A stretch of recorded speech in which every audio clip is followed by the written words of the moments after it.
They must really think we're stupid. Let's talk about that a little bit this morning. Hello everyone, Semi-Retired Bob here. I talk about the carnivore diet, all things related to the carnivore diet, and miscellaneous odds and ends.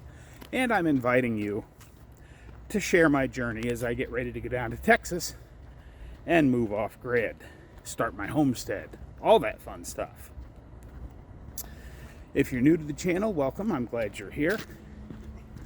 What you're watching is you're watching me walk. I know that doesn't sound exciting, but when you consider 2.5 years ago, I couldn't do this. I could barely stand for a couple minutes without severe pain. It becomes just a little bit more interesting. If you're returning to the channel, welcome back. It means a lot to me that you spend just a few moments of your day with me. I would like to ask you all to help me out just a little bit. Go ahead and hit that thumbs up button. Drop down in the comments and say hi, Bob. If you haven't subscribed yet, please consider subscribing. All these things help me get the word out that it's never too late to change your life.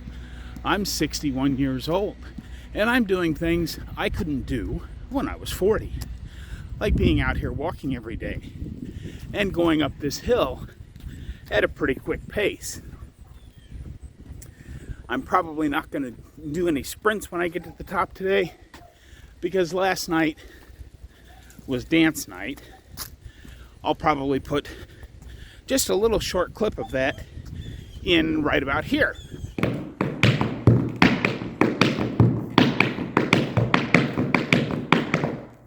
Okay, that's all there is. Unfortunately, most of my dance class has music behind it, and due to copyright issues, I can't really show a whole lot of it.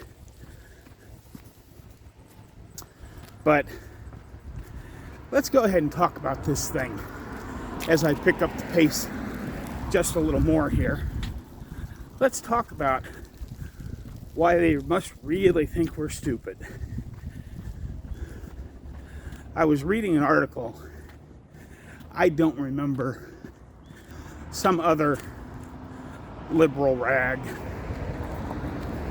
or I should say propaganda rag, but they had a story about how home gardening leaves a bigger carbon footprint than commercial gardening. And we're really supposed to believe that? Now, on an individual plot-by-plot basis, perhaps there's some truth to it. Ooh, black squirrel. Try to move in really close. Hello, buddy.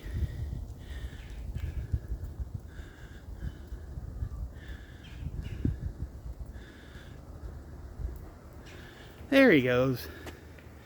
Oops.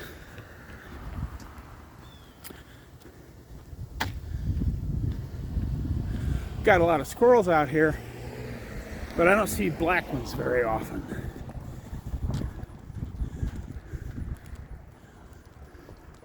But as I was saying,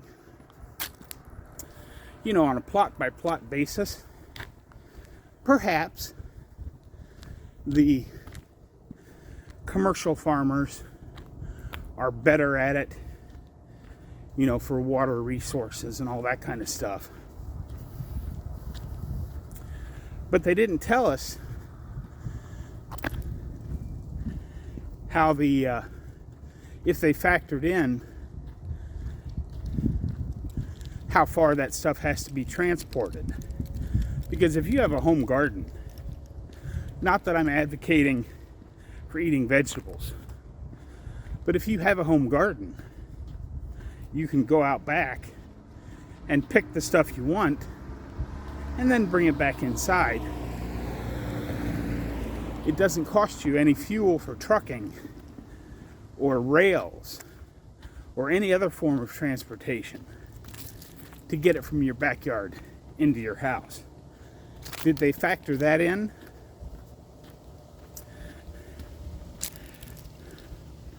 Do I plan on having a vegetable garden?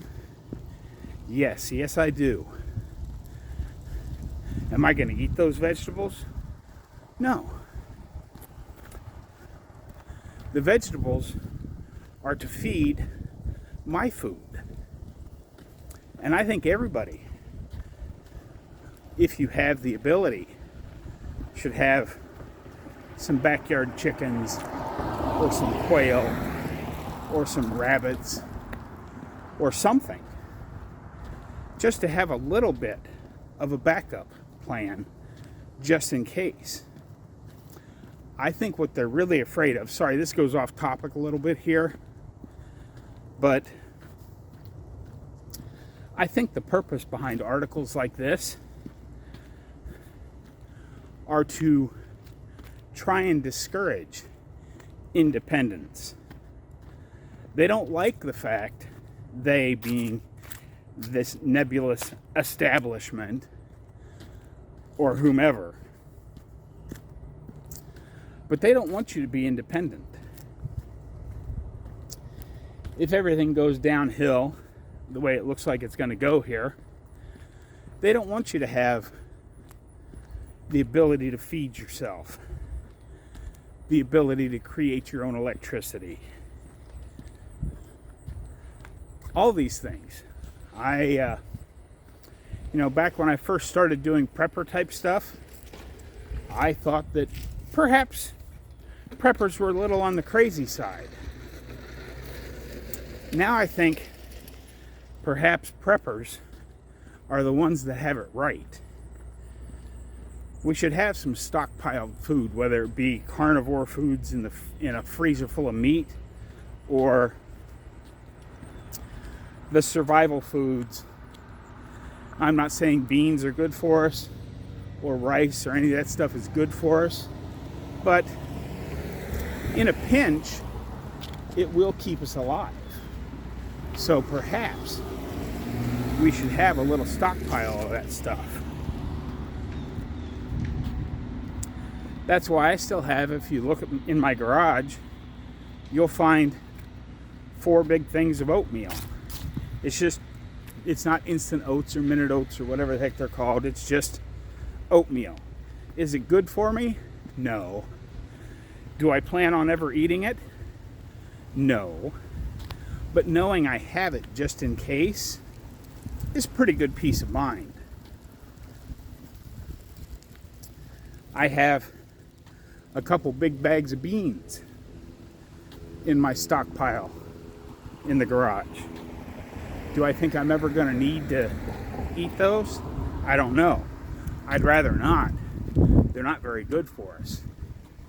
But they are better than starving to death. And we just don't know what's coming. That's part of the reason, besides it's something, that I've thought about doing for quite some time, but that's part of the reason why I am going down to live in the desert of Texas. Because creating for myself the ability to grow some food that either I can eat, but more importantly, the food I'm planning on raising can eat. I think it's pretty important in this day and age, where everybody seems to want to control everything we do. I don't know, I saw that article last night when I got home from dance class, and it struck a chord with me. I'm like, do they really expect us to believe that our own little vegetable gardens in our backyards are worse for the planet than their big commercial growers? Like I said, I think it's all about control. Drop down in the comments and let me know why you think they would print such an article. But anyway, I know this wasn't a very carnivore-ish video today, but hopefully some of what I said made sense. Don't forget to get out there, be 1% better. Today, tomorrow, every day. Have a great day, folks. I'll see you in the next one.